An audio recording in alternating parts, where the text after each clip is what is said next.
नमस्कार, सादर जय जिनेंद्र। क्षमा ब्रेकिंग जैन न्यूज प्रतिदिन प्रातः, दोपहर एवं रात्रि में देश भर से संपूर्ण जैन समाज से संबंधित सही और सकारात्मक समाचारों के लिए देखना और सुनना न भूलें। साथ में आपसे विनम्र निवेदन है कि यदि आपने इस चैनल को सब्सक्राइब नहीं किया है तो कृपया अवश्य कीजिए और शेयर और लाइक करके धर्म प्रभावना में सहयोगी एवं सहभागी बनिए। यदि आप अपने घर, ऑफिस या मंदिर जी की शोभा बढ़ाने के लिए बनवाना चाहते हैं शानदार एक्रिलिक फोटो फ्रेम, तो श्रीजी प्रिंट गैलरी में आपका स्वागत है। यहाँ आपको मिलती है चमकदार प्रीमियम क्वालिटी, वेदर प्रूफ एवं लॉन्ग लास्टिंग एक्रिलिक फोटो, जो हर जगह को देती है एक शानदार आकर्षक लुक। चाहे भगवान जी की सुंदर तस्वीर हो या हो कोई कस्टम डिजाइन, हम बनाकर देते हैं हर डिजाइन बेहतरीन फिनिश के साथ। इसके अलावा प्रभावना एवं गिफ्टिंग के लिए हमारे पास है शानदार प्रोडक्ट। अब अपने सपनों की फोटो और गिफ्ट बनवाइए भरोसे के साथ। तो दिए गए नंबर पर कॉल करें या मैसेज करें। जय जिनेंद्र। एक दिन पूर्व यहीं पर पास में एक अहिंसा भवन, जिस परिसर में भोपाल के समाज निवेदन हेतु आए थे, और आज कहने की कोई आवश्यकता नहीं है। संस्कारधानी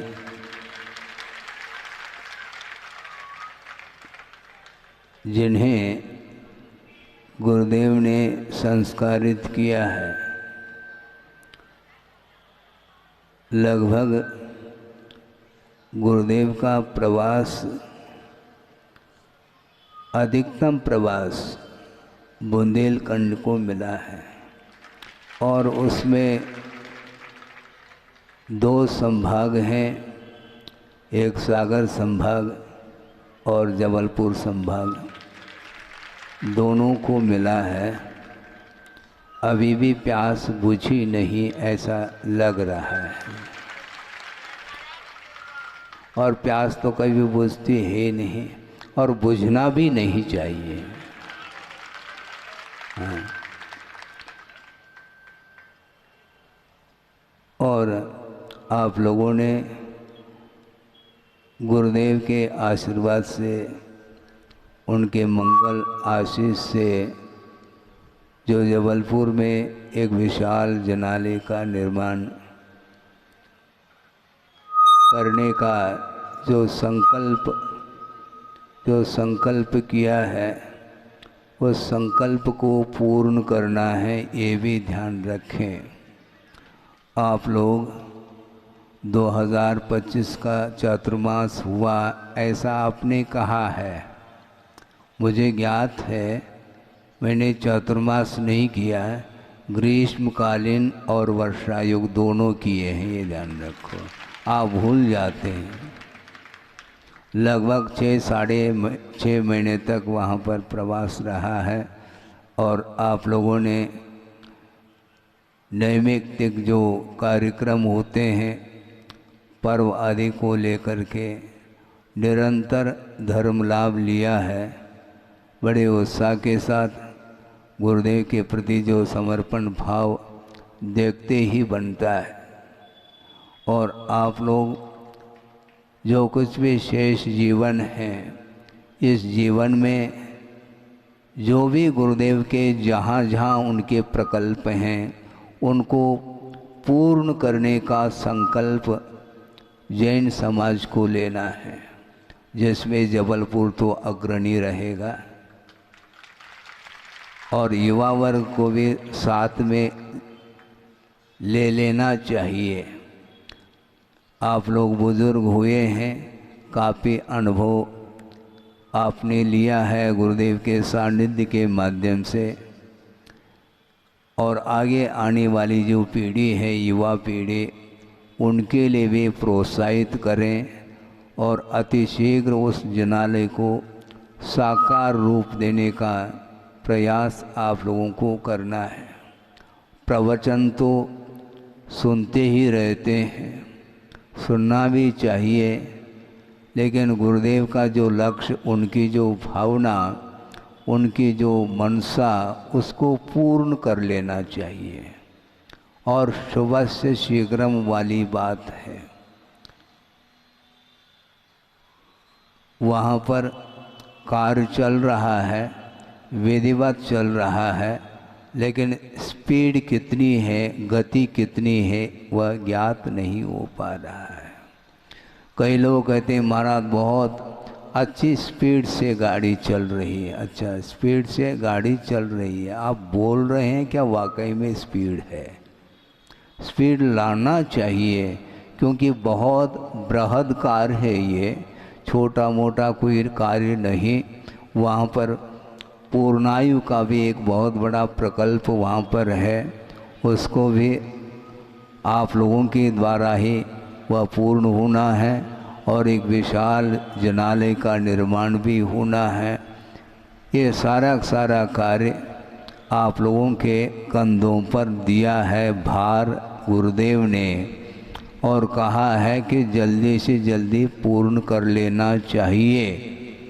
इसलिए संक्षेप में मैं इतना ही कहना चाहता हूँ, क्योंकि गुरुदेव नहीं रहे ऐसे कई लोग कहते हैं, और स्वाभाविक है, लेकिन यह परिणमन है वस्तु का, उसको नकारा भी नहीं जा सकता।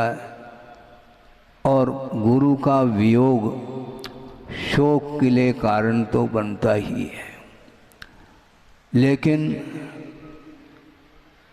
समय रहते गुरु की आराधना हृदय से जो कर रहा है, उनके हृदय में गुरु विराजमान है। ऐसा हमने एक दिन पूर्व में भी कहा था, उन्हीं शब्दों को पुनः रिपीट किया है, क्योंकि देव शास्त्र गुरु की आराधना करने से आत्मा का कल्याण होता है, आत्मा का उत्थान होता है।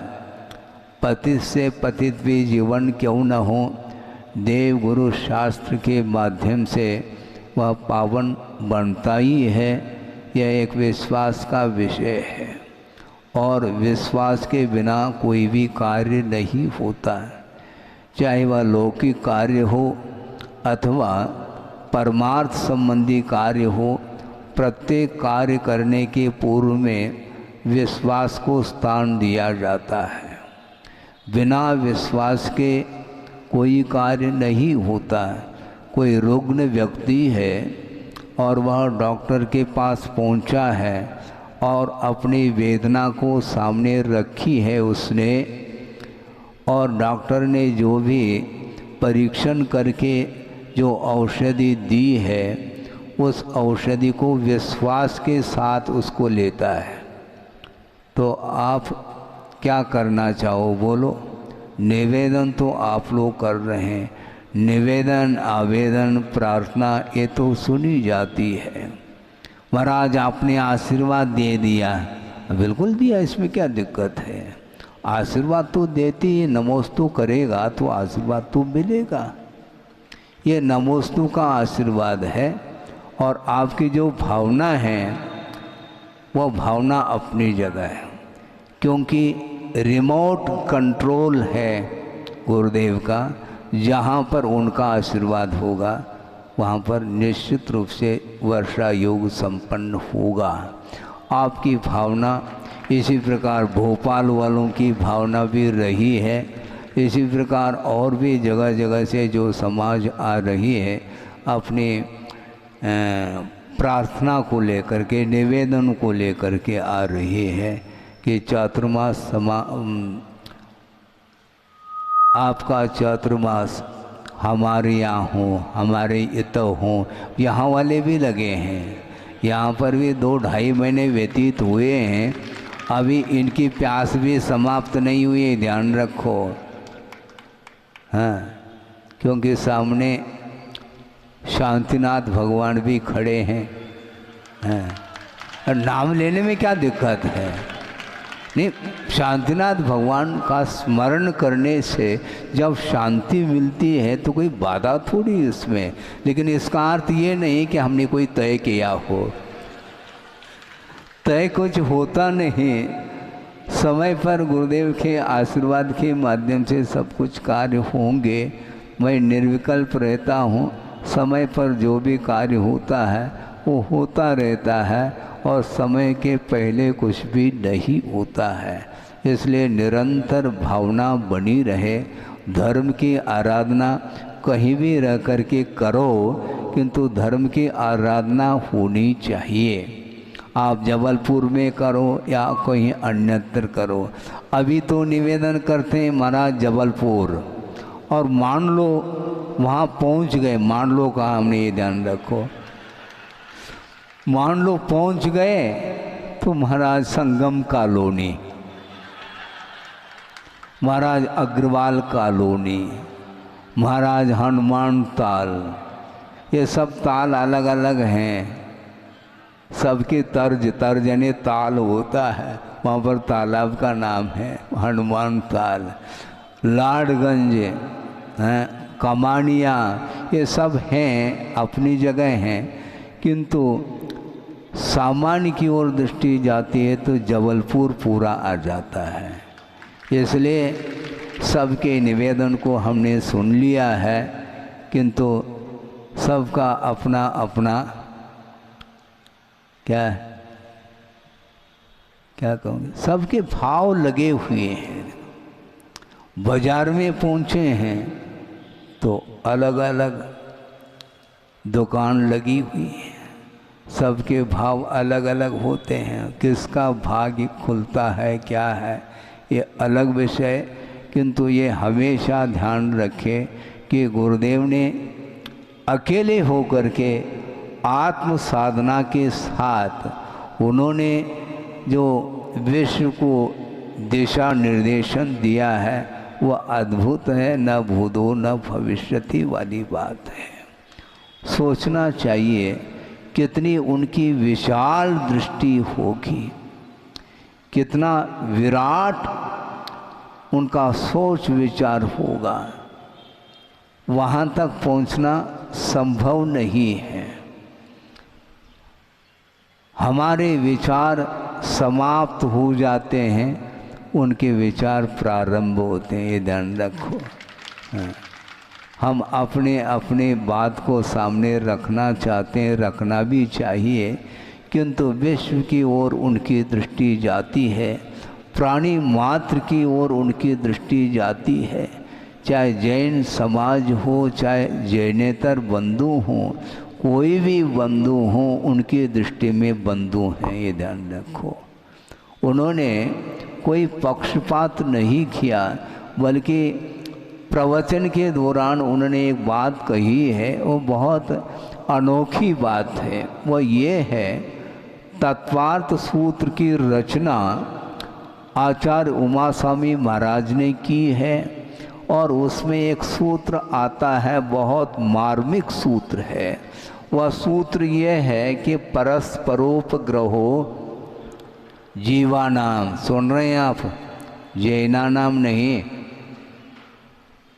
क्या कहा, जीवानाम कहा। प्राणी मात्र के प्रति अनुग्रह का, उपकार का भाव होना चाहिए। प्राणी मात्र के प्रति अनुकंपा, दया और करुणा का भाव जागृत होना चाहिए। कोई भी प्राणी हो, सबका कल्याण हो, सबका हित हो, सबके लिए शांति प्राप्त हो, इस प्रकार भगवान से वो प्रार्थना निरंतर करते रहते हैं। और उनका ये कहना है, सबका कल्याण हो, इस प्रकार की पवित्र भावना जिसके अंदर है, और सब में वह खुद भी आ जाता है, ये ध्यान रखो। स्वयं का कल्याण तो निहित है, विश्व कल्याण की भावना बहुत पवित्रतम भावना मानी जाती है। इसके माध्यम से सबसे सातसे पुण्य का अर्थ तीर्थंकर प्रकृति का भी बंध इसी सात से पवित्र भावना के साथ होता है। केवली और श्रुत केवली के पाद मूल में षोडश कारण भावना भाने वाले जो साधक होते हैं, और भावना के माध्यम से विश्व कल्याण की भावना होने के फलस्वरूप तीर्थंकर प्रकृति का बंध हो जाता है। और इतना सात से पुण्य का संचय अन्यत्र और कोई भी किसी के द्वारा संभव नहीं है। बहुत बड़ा पद माना जाता है और मोक्ष मार्ग के नेता बनते हैं। सामान्य कोई नेता नहीं, यहाँ पर कोई भी खड़ा हो सकता है कुछ बोलने के लिए, नेता है। वो तो नेता तो होते ही रहते हैं, किंतु मोक्ष मार्ग के नेता बनना खेल नहीं है। मैं बनूं इस प्रकार भाव हो जा तो नहीं बनेगा। विश्व कल्याण की भावना रखें और विश्व कल्याण की भावना के माध्यम से वह पुण्य का अर्जन होता है और उसके माध्यम से वह उच्च पद को प्राप्त कर लेता है। स्वर्ग चला जाता है तो वहाँ पर भी प्रमुख पद मिलता है, इंद्र आदि पद मिलते हैं और सागरोपम आयु तक उस पुण्य का उपभोग करने के उपरांत भी उनका पुण्य क्षीण नहीं होता और वहाँ से च्युत होकर के यहाँ पर तीर्थंकर आदि पद प्राप्त कर लेते हैं। पद को प्राप्त जो किया जाता है वह विशुद्धतम परिणाम के द्वारा होता है, उसके पीछे और कोई भी प्रयोजन नहीं रहता है। प्राणी मात्र के कल्याण की भावना जिसके अंदर रहती है उनका प्रभाव दिगंत तक फैल जाता है। हम प्रभाव डालना चाहते हैं, हम प्रभावित करना चाहते हैं तो आचार्य कहते हैं प्रभावित मत करो, स्वयं धर्म से प्रभावित हो जाओ। हम स्वयं धर्म से प्रभावित होंगे तो जनता पूरी तरह से धर्म की ओर आकर्षित होती हुई आएगी, बुलाने से नहीं आती। और हमने भी आपको बुलाया नहीं, ध्यान रखो, क्योंकि गुरुदेव के प्रति आपका जो समर्पण भाव रहा है, 50 साल उनके सानिध्य को आप लोगों ने पाया है, उसके माध्यम से जो साथ से पुण्य का संचय आप लोगों ने किया है, इसलिए बार बार समागम को प्राप्त करने का भाव होता है, होना भी चाहिए। ज़्यादा समय न हो, इसको ध्यान में रखते हुए आप लोगों के निवेदन और आप लोगों की भावना को हमने सुन लिया है और आबाल वृद्ध भावना को लेकर के ही यहाँ पर आया है और यहाँ के नागपुर समाज भी यहाँ पर उसी भावना को लेकर के खड़ी है। इसलिए सब लोगों की भावना को सुनते हुए सब लोगों की भावना और कामना पूर्ण हो ऐसे भगवान से प्रार्थना तो कर सकते हैं, लेकिन भावना एक साथ संभव नहीं है। पक्की बात है।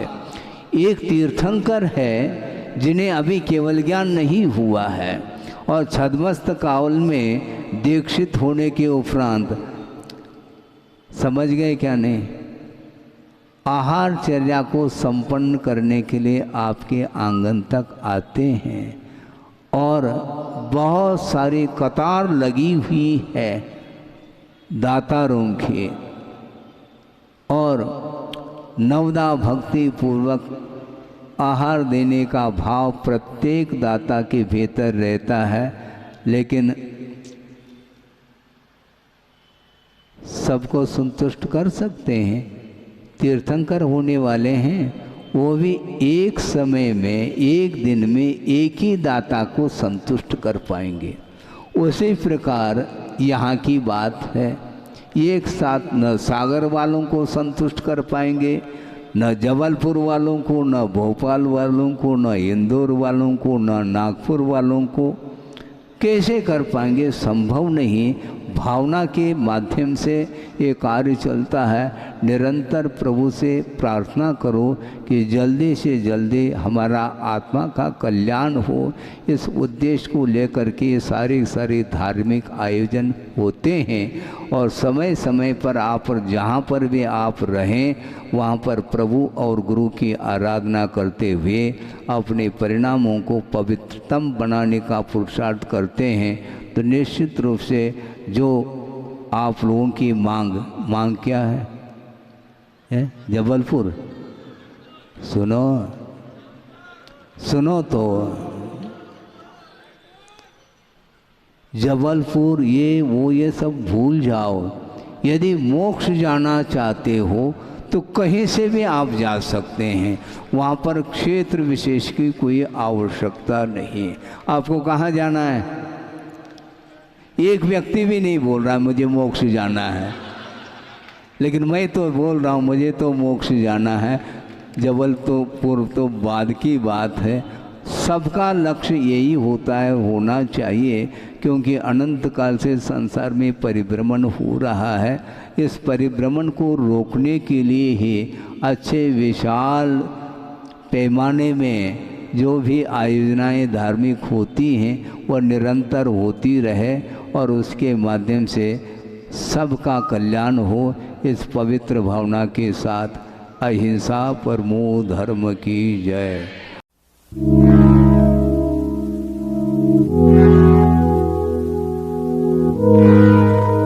क्षमा breaking Jain news YouTube channel पर विज्ञापन देकर धर्म प्रभावना में बने सहभागी। विज्ञापन देने हेतु संपर्क कीजिए मोबाइल नंबर 9026900740 एवं समाचार एवं वीडियो भेजने हेतु WhatsApp number 9335236222। Kshama breaking Jain news YouTube channel देखने के लिए आपको बहुत बहुत धन्यवाद। सादर प्रणाम, सादर जय जिनेंद्र।